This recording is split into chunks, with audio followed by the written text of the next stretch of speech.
자식이 부모보다 훈련되어 더 나아지는 거 있지만 그래도 기본판은 같은 겁니다. 그렇지 않겠습니까? 그런데 오늘 본문 말씀의 첫 어구는 어찌 나와 내가 다르냐라는 겁니다. 이런 생각합니다. 타락이 뭔가, 저주가 뭔가. 아마도 하나님과 다른 모습, 다른 마음으로 사는 것 아닌가, 다르게 행동하는 것 아닌가, 그게 타락이 아닌가라는 생각합니다. 그게 저주가 아닌가라는 생각합니다. 우리 서로 나누시지요. 하나님처럼 삽시다. 하나님처럼 봅시다. 하나님처럼 합시다. 한번 서로 얘기해 주시죠. 참 중요한 메시지라는 생각이 듭니다.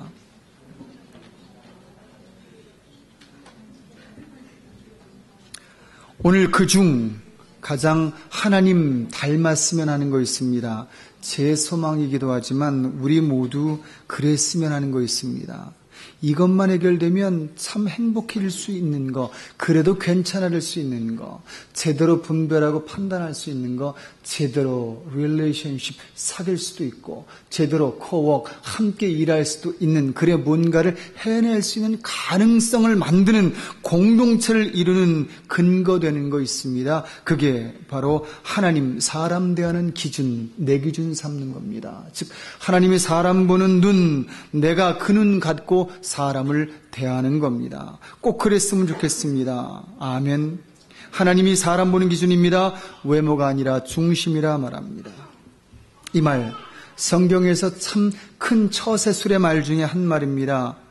제가 성경에서 건진 말 중에 지금껏 많이 건진 건 아니지만 그래도 한 100여 개의 특강은 건진 것 같습니다. 즉 이건 이렇구나, 저건 저렇구나, 이렇게 살아야 되겠구나, 이것을 위하여 이렇게 해야 되겠구나까지 나름 꽤 된다 생각하지만 그래도 아직은 당당 멀었습니다. 그런데 그 중에서 그래도 크게 건진 것 베스트 5 중에 하나를 대하라 하면 전 이것 되겠습니다. 하나님의 사람 보는 눈, 즉 외모 아닌 중심을 보시는 하나님의 눈이라고 말입니다. 그런 것 같습니다. 이 말씀 그대로 보면 시작부터 우린 겉만 보는 것 같습니다.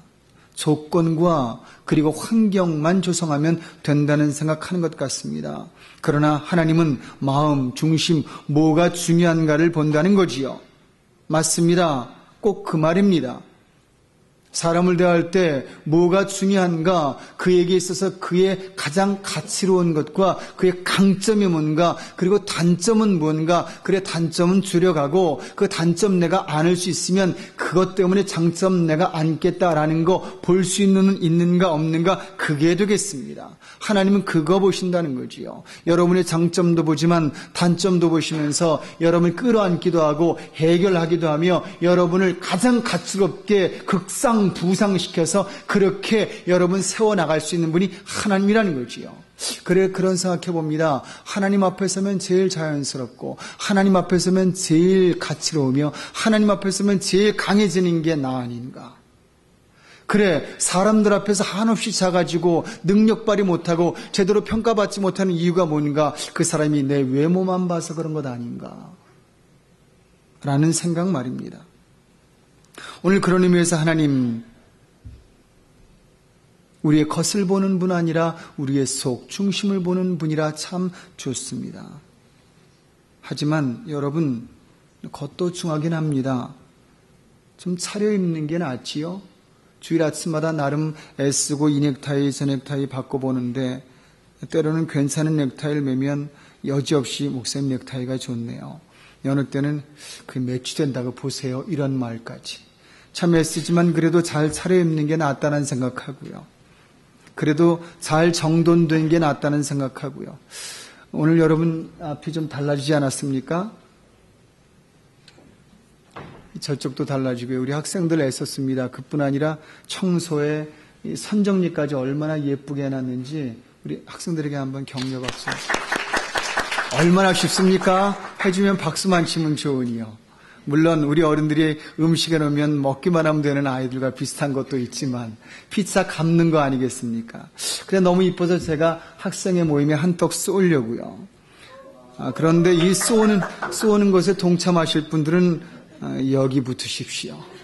얼마든지 함께 하시면 제가 마다하지 않고 풍성하게 제 돈 줄이지 않고 더해 크게 우리 아이들 한번 먹이려고요. 이렇게 잘할 때 자꾸 먹이면 신나서 더 잘하지요. 잘하라고 하는 게 아니라 잘했기 때문에 그러고 싶은 건데 참 잘 꾸며진 환경 하나만 가지고도 기분 좋은 겁니다.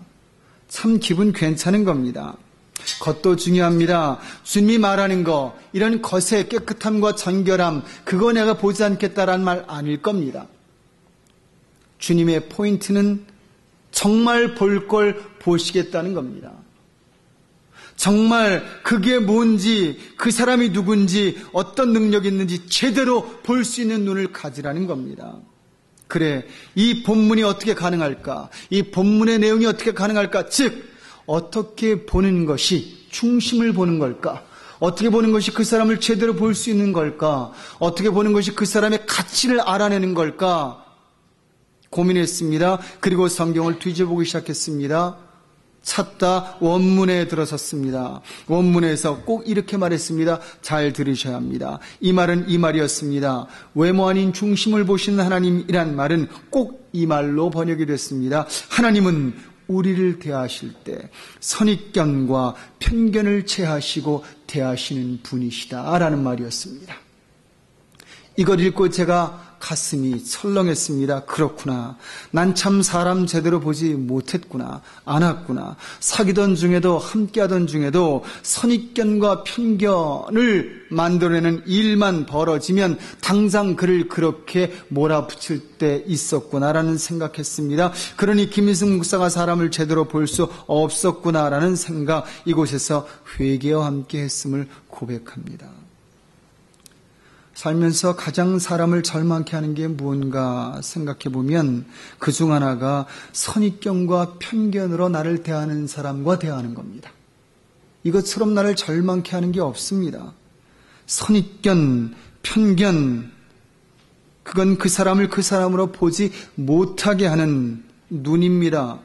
선입견, 편견, 소문과 그리고 여러 가지 복합적이지만 내 생각으로 만들어낸 그 사람 아닌 그 사람을 대하는 겁니다.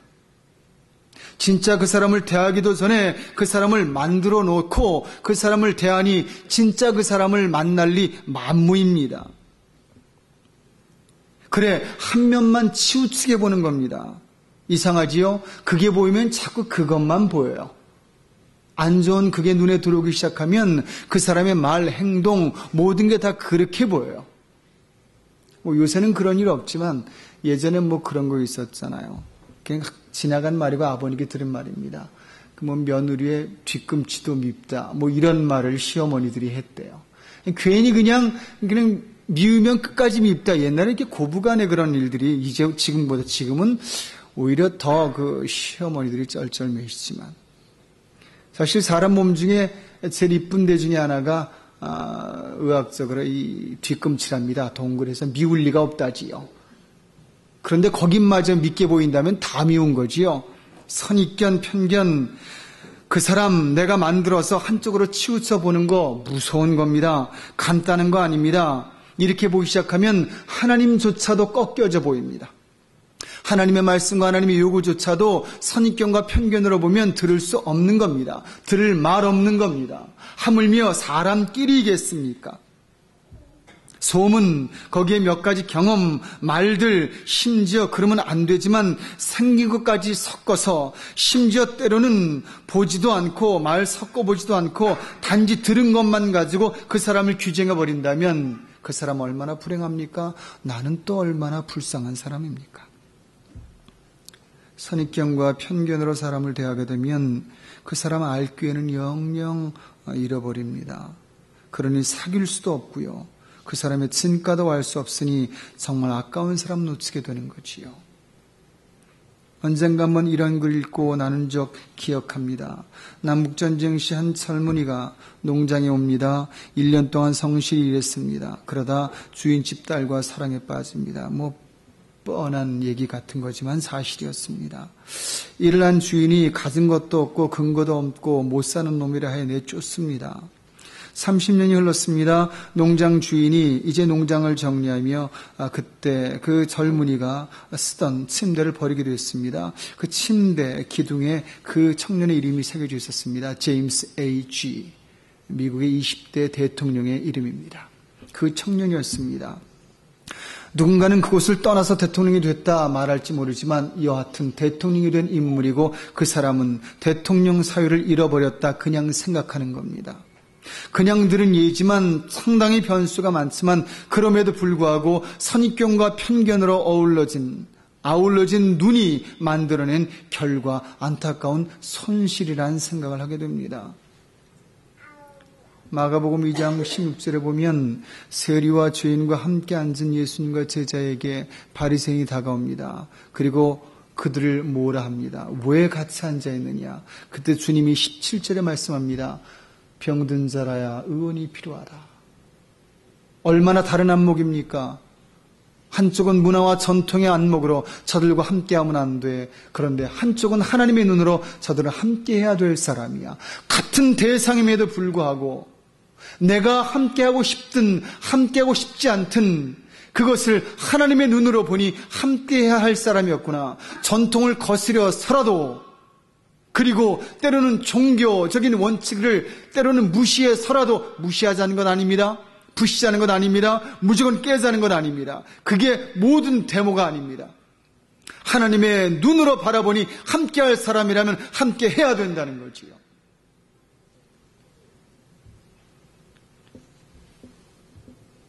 언젠가부턴가 그래 기도하는 게 있습니다. 우리 안에, 교회 안에 있어서는 안 될 것 중 하나가 이 선입견과 편견이라는 생각에 이것 없어지길 기도하고 있습니다. 특히 이민사회에 이게 얼마나 많아지는지 모릅니다. 들리는 소문은 얼마나 좁은 사회에 큽니까? 누가 누군지 한국은 3번 걸치면 안다지만 여기는 2번도 안 걸쳐도 다 알고요. 누구에게 무슨 일이 있으면 그건 곧 가까운 사람 바로 옆 사람의 일이지 않습니까? 참 무서운 곳이면서도 가까운 곳입니다. 힘 합하면 참 잘 합할 수 있는 곳이지만 서로 선입견과 편견으로 보기 시작하면 한없이 살기 힘들어지는 곳이 바로 이민사회이며 특히 애틀란타인 것 같습니다. 선입견, 편견 이건 한번 시작되면 이상하지요. 고쳐지지가 않습니다. 변하지가 않습니다. 참 어렵습니다. 이거 우리에게 이 기준 돼선 안 됩니다. 선입견과 편견으로 목사를 봐서도 안 됩니다. 목사가 선입견과 편견으로 성도를 대해서도 안 됩니다. 이 설교 작성하다 글을 봤더니 인터넷에 이런 말이 써 있었습니다. 선입견, 편견 쳤더니 한 사람이 굵은 제목으로 이렇게 썼더군요. 교회 목사님이었습니다. 선입견과 편견이 있는 교회는 망할 교회다. 이렇게요. 망할을 더 크게 썼더군요. 마치 욕 같았지만 정말 욕이었습니다. 그런 교회는 교회로서 가치가 없는 거지요. 교회 일수가 없는 거지요. 교인은 어떻습니까? 교인도 마찬가지인 거지요. 저는 저대로 여러분을 앞에 제가 보이고 싶습니다. 단점과 장점으로요. 저는 여러 사람을 합쳐서 저를 여러분 앞에 내어놓고 싶지는 않습니다. 그냥 저로서 여러분에게 나타나 제가 요만큼이면 요만큼으로써 그런 목사로서 시작하고 싶습니다. 그리고 계속되고 싶습니다. 저 앞에 여러분도 그런 사람이길 원합니다. 서로 그런 눈으로 하나님이 사람 보는 기준 가지고 보는 저희 됐으면 좋겠습니다. 그래 저희는 흥할 교회, 흥하는 교회, 그런 교인들 됐으면 좋겠습니다. 결론입니다. 제대로 된 사람을 만나고 싶습니다. 우린 이래나 저래나 하나님과 관계 있는 인생입니다. 이 말 하나님과 상관이 없다면 아무 의미 없는 인생을 사는 게 여러분이란 말이기도 합니다. 그러기에 주님 뜻 아는 그 뜻 이룰 만한 사람 만나고 싶습니다. 근데 이 말씀을 통해 알게 된 것 있습니다. 저는 그동안 그런 사람을 찾아다녔지만 주님은 저에게 말씀하셨습니다. 그런 사람이 없는 게 아니라 그런 사람을 보는 네 눈이 없는 거라고 말입니다. 어느 날 집에 있는 별것 아닌 것 같은 책을 쑥 뽑아 읽었더니 그 책이 얼마나 제 인생에 큰 영향을 미쳤는지 모릅니다. 그런 적 간혹 있습니다. 그거 10년 전에 산 책일 수도 있는데